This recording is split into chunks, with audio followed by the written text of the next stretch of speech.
Tonight on RFL, reform at Rikers. At least that's what Mayor Bill de Blasio is promising after an inmate suffering from mental illness literally baked to death in his cell when it got to unlivable temperatures and he went unattended. We will have a look at the spike in violence and mental illness at the facility.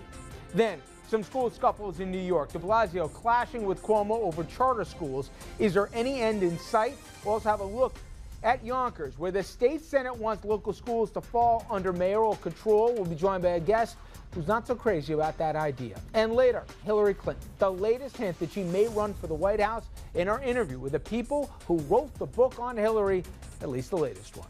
Good evening and welcome to RFL. I'm Richard French. We'll get into those stories as well as a very moving ceremony in Washington today honoring some of our greatest American heroes forgotten all because of the color of their skin or their background.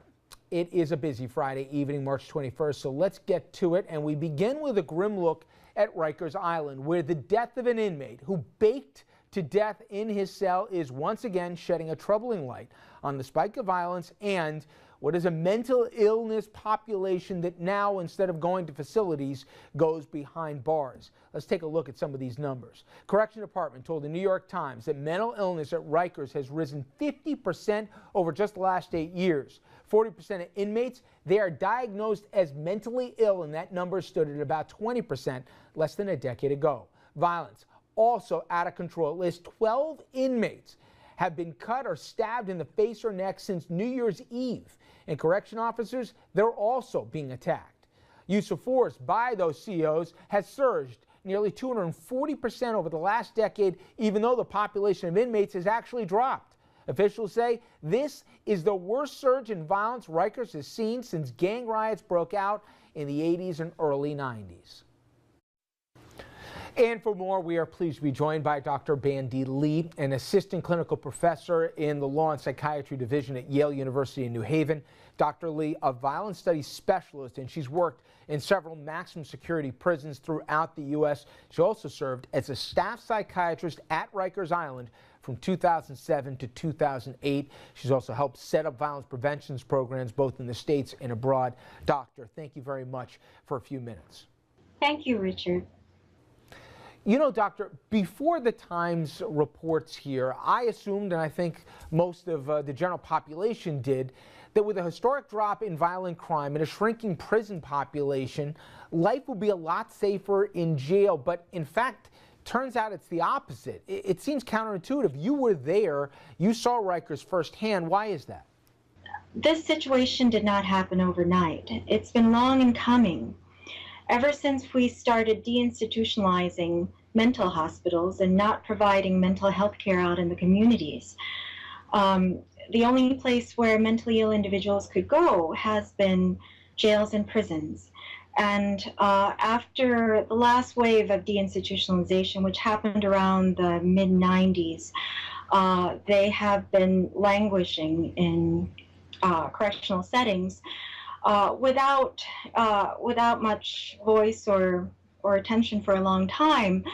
But now it's gotten to the point where the mentally ill population constitutes probably more than half. Rikers Island estimates about 40%, but many don't get detected. And so I would suggest that a good 60% or so are mentally ill. And allowing them to go for long periods without treatment or inappropriate treatment will result in increased violence.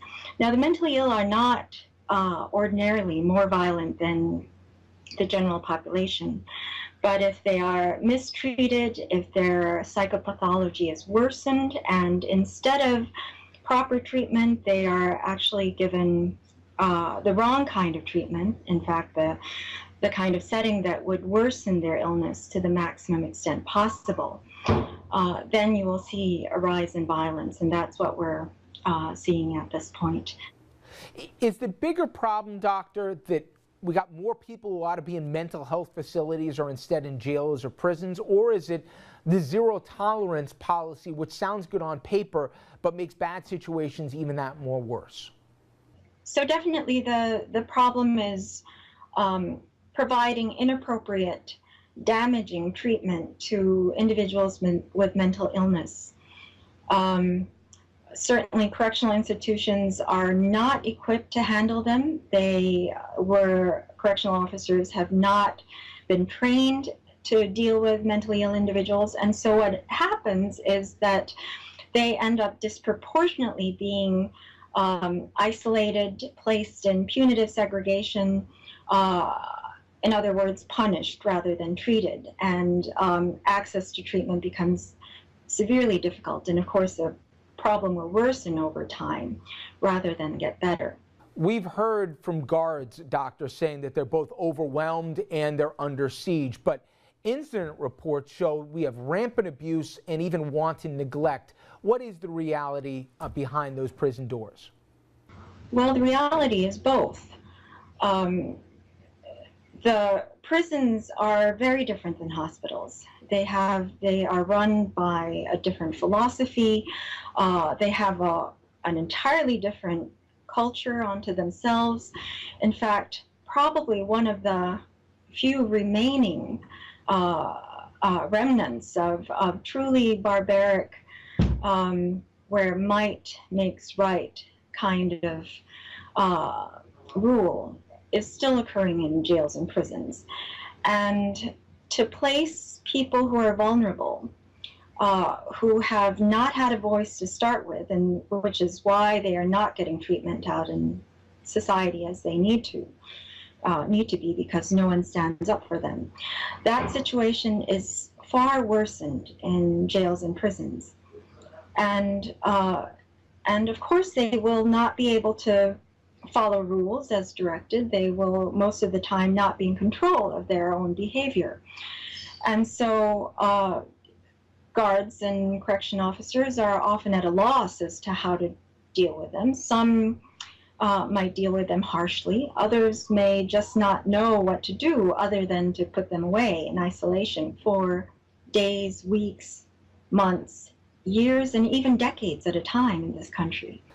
We've heard the mayor say, Doctor, that he promises significant corrective action. If de Blasio reached out to you and asked for advice, what would it be?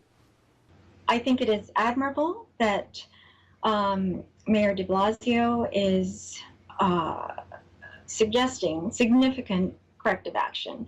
In fact, an entire revamping of the system may be what is necessary at this time.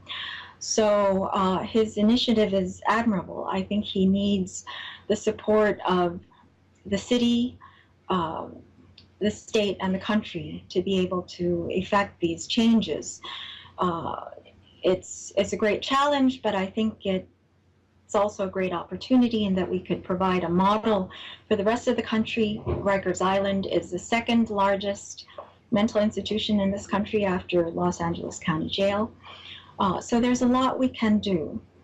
What I would suggest as a first step is that we can't bring about behavioral control overnight, because we've been pretty much breeding violence up to this point.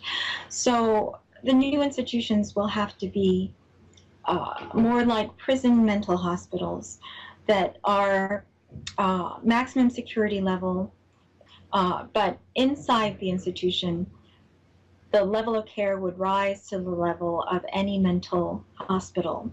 Rikers Island is not the worst type of prison setting I've seen. I've seen quite a few across the country and have worked at some of the notorious maximum security prisons in several different states. So I wouldn't categorize Rikers Island as one of the worst, but it is, in a sense, one of the most chaotic, where guards are given much leeway as to how they would treat the inmates. Dr. Lee, thank you so much. I really appreciate the time. Thank you, Richard. All right, so that's one perspective of what's going on behind bars and what to do about it. When we come back on RFL, we're going to have more on the death of a Rikers inmate who was an ex-Marine himself. Dominic will speak to Norman Seabrook. Norman is the president of the New York City Corrections Officers Benevolent Association. He's going to ask him what is going on behind these bars and how much responsibility do the guards themselves have as well? Stay with us, everyone. We'll be right back.